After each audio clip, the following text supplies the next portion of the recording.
The three newly appointed judges to the country's superior courts have been presented to the bench and bar. Poverty reduction remains a challenge in the world thanks to the effects of the prevailing economic crisis.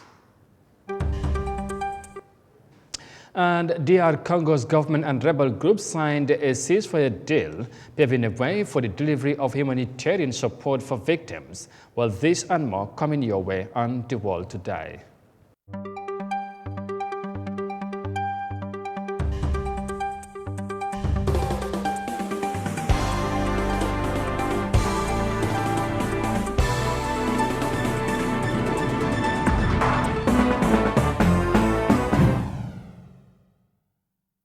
This is Eyeafrica TV, and you are watching The World Today News Bulletin coming to you live from our studios in Banjul. Many thanks for joining us. I am Amadou Kante, and now the news in details. And the three new judges appointed to the superior courts on Wednesday have been presented to the bench and bar at a ceremony presided by the Chief Justice Hassan B. Jallo in Banjul. The appointments are another milestone for the judiciary and a testament to the judiciary's effort to increase the capacity its capacity to deal with the growing demands on the judicial sector, especially at a time when the judiciary and the legal sector have come under enormous security or scrutiny and attention for many reasons. Mafuji Sise has more details of that in this report. Lately, the public's confidence in the administration of justice has suffered a setback due to high publicized cases that expose the slow pace of our justice delivery system, amongst other challenges facing the judicial sector such as alleged financial corruption. And for this reason, the president of the bar, Saliu Tal, called on the judiciary to be proactive and do more to improve the administration of justice and therefore enhance the public's confidence in the justice sector. While he believed that some of the criticisms are unwarranted and misplaced, he candidly thinks that the judiciary can do much better by engaging in proactive public education to appraise the public of the working and challenges of the judicial sector. He said to this end, the bar is committed to working with the judiciary as a key stakeholder and partner to respond to the challenges. Her ladyship, Veronique Wright, appointed to the Court of Appeal of the Gambia, and says she worked for the public bar for several years before leaving the jurisdiction. She expresses delight to members of the Judicial Service Commission for considering her ward to be appointed to the higher judicial office. I do feel very honored and privileged to serve in this capacity, and my Lord, I assure you that I do not take it lightly. I have heard, dear colleague, from the private bar, your concerns. And I know that my colleagues, now colleagues in the judiciary, do take these seriously, and I am sure that they are working on that. And I hope to be able to join in that endeavor to strengthen our relationships and to also reach out and also to improve the relationship between not just the bar and us, but also the members of the public. Going by the biographies of the three judges, Chief Justice Hassan B. Jallo said the women judges had decades of experience. Justice Senabuwada Sise worked as a magistrate and a high court judge before being appointed as a judge in the Court of Appeal, whilst Justice Veronique Wright worked as a prosecutor and in other areas of the legal system. Justice Aissatou Jallo C also worked as a judicial secretary before being elevated to the position of high court judge. As well as in the subordinate courts as a magistrate and a successful tenure as a judge of the High Court of the Gambia, Honorable Justice Veronique Wright comes to us a distinguished service as a law officer in the Administrative Chambers for several years. She served with me when I was Attorney General at the time. That's how far back she goes in her legal career. Several years in the Aegis Chambers before joining various international organizations, amongst them the United Nations International Criminal Tribunal for Rwanda, the Commonwealth Secretariat, as well as the United Nations respectively, successively as a prosecutor and as a legal advisor. Honorable Justice Yahya Jammeh also joins us today after successively serving as first dean in the Faculty of Law of the University of the Gambia, as legal advisor to various local organizations such as the Gambia Civil Aviation Authority, Consumer Protection Council, and also at the international level through the Commission as legal advisor, and finally as judicial secretary and immediate assistant to Chief Justice with responsibility for administration and financial matters since 2020. The three judges had huge experience in the administration of the law, deep knowledge in judicial administration, management, development, and institutional legal policy. The Chief Justice reiterated that their presence on the bench is undoubtedly well-deserved and well-merited, and certainly will contribute to the improving the quality of justice in the jurisdiction. Justice Yahya Jammeh, as a High Court judge elevated from the position of Judicial Secretary, says the three of them are assuming office at a time when practical steps are being taken to make the judiciary a worthwhile institution for what it does and for those who are in it. According to Justice Jammeh, there is a series of concerted efforts between donors and the government, and the judiciary aim at bringing rapid and meaningful changes to the judiciary. In all, the judiciary will be a different place to be within the next few years. And certainly, I am grateful to be granted the role as a judge to turn the wheels of justice in a smooth and efficient manner. I would like to congratulate Honorable Justice Senabu Wada Sise and Honorable Justice Veronique Wright for their appointments as Justices of the Court of Appeal. I have no doubt that their wealth of experience and knowledge will enrich our jurisprudence and improve the dispensation of justice in the Gambia. It is my honor to be joining you both on the bench, my ladies. The appointment of the three new judges will undoubtedly help in the dispensation of justice in the country, but also serve as a motivation for women empowerment in the country. Mafoyi Sise, Eyeafrica News. And from the report there, the prevailing global economic crisis largely triggered by the impact of the coronavirus pandemic and the recent Russian invasion of Ukraine has further exacerbated the level of poverty around the world.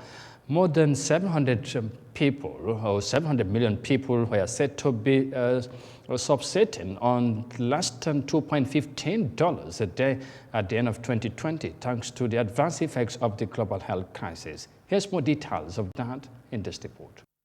The recent crisis have pushed the world further off track from the global goal of ending extreme poverty by 2030.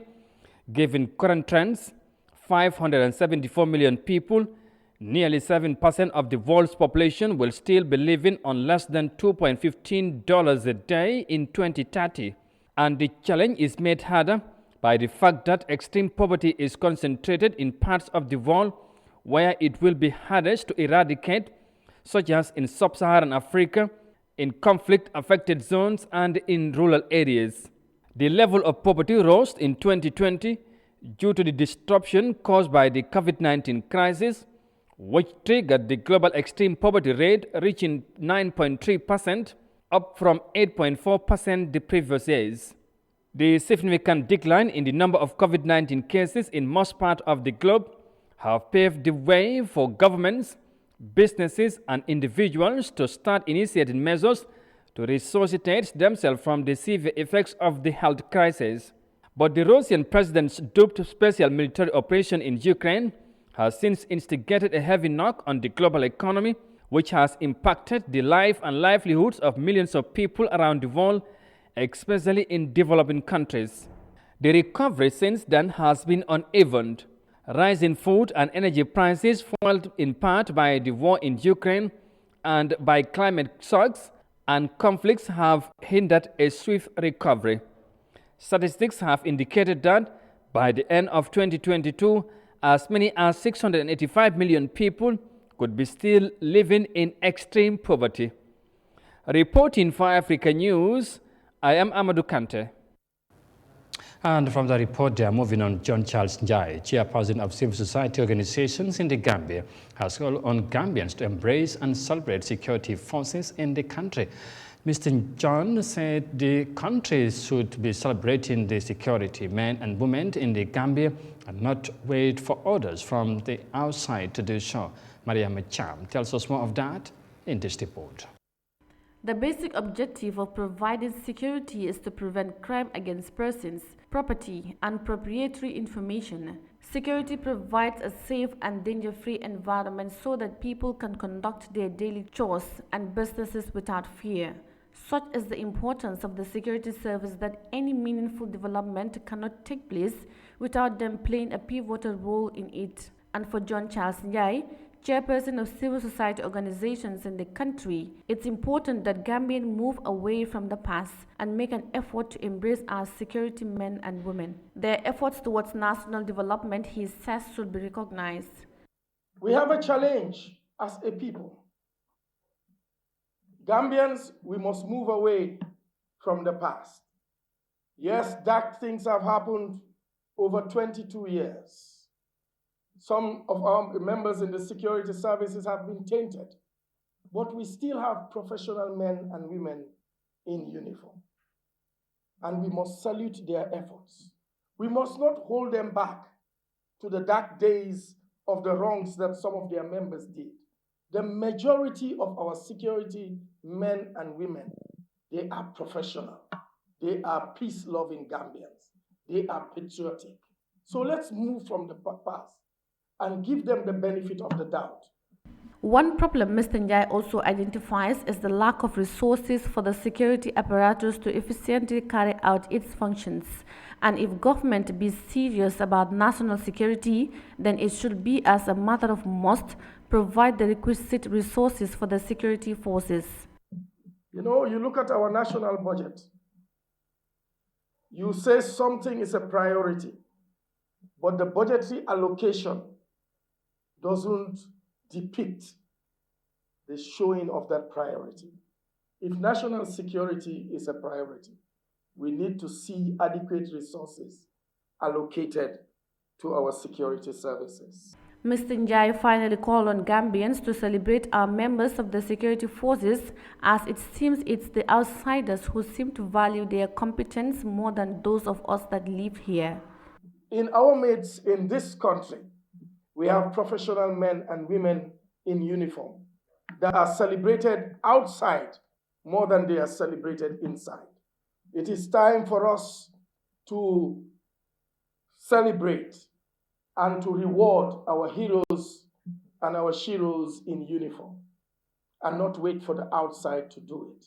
Our men and women in uniform are decorated when they go on international duty, but they are overlooked when it comes for them to do service to country. Our government must show seriousness and reward diligence in service. Last month, the Director General of the Gambia Immigration Services, together with the Inspector General of the Gambia Police Force, received awards in recognition of their security role in the country and beyond. The latest security chief to receive an award was the Chief of Defense Staff of the Gambia Armed Forces, Lieutenant General Yahya Jammeh. He received the Africa Peace and Security Leader of the Year award issued by the African Leadership magazine. Reporting for Eyeafrica News, I am Maria Macham. Now, elsewhere in the continent, after 3 decades of planning, work has begun for the construction of the world's largest radio telescope in South Africa. The construction of the square-kilometer array is a collaboration between 16 countries, including China, and is expected to drive significant technological advancement during its lifetime of more than 50 years. Let's have more details of that in this report. In South Africa, an international effort to build the world's largest radio telescope has begun this week. After 3 decades of planning, ground has finally been broken to host a Square Kilometer Array, or the SKA. The project is a collaboration among 16 countries, including China, which astronauts hope will unlock new secrets of the universe. It initially consists of 2 telescope arrays, the SKA Low located in Western Australia and the SKA Mid in South Africa's Northern Cape. At the South African site, astronauts and members of local communities were joined by SKA Observatory officials for the groundbreaking ceremony on Monday. Once completed, the SKA, as its name suggests, will cover a collecting area spanning 1 square kilometer. It will allow astronauts to look back to the early history of the universe when stars and galaxies were first formed and will test Einstein's theory of relativity. As construction gets underway, the cost of the Mammoth project is already estimated at $3 billion. The radio telescope is expected to be completed by 2028. You are watching the World Today News Bulletin on Eyeafrica TV, coming to you live from our studios in Banjul, and from that inspiring report there from South Africa. We now take a break and come back shortly. Stay with us, we'll be right back.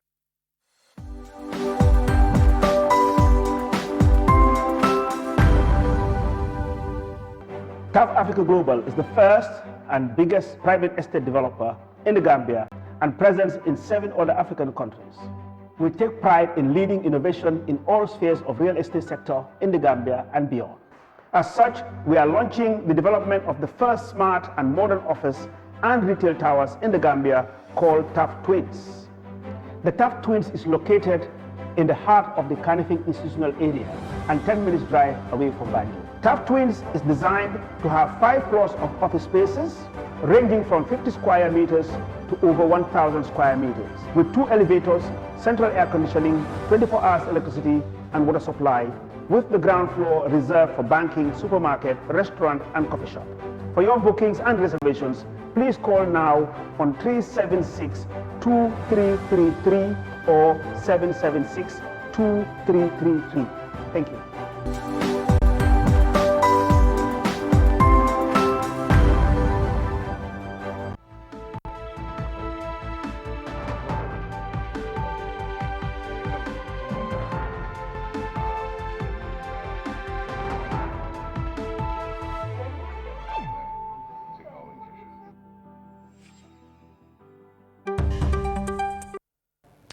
Welcome back, and you are watching the World Today News Bulletin on Eyeafrica TV. And let's now look at the rest of the stories. Now, several East African leaders, including the former Kenyan President Uhuru Kenyatta, witnessed the ceasefire agreement between DR Congo's government and rebel groups during the latest negotiation talks in the Kenyan capital, Nairobi. Now, recent clashes between the conflicting parties in the eastern part of the country saw thousands of Congolese citizens flee their homes for safety in neighboring countries. The lead negotiator outlined plans to hold a subsequent meeting to assess the progress made on the peace deal. Here's more details of that in this report.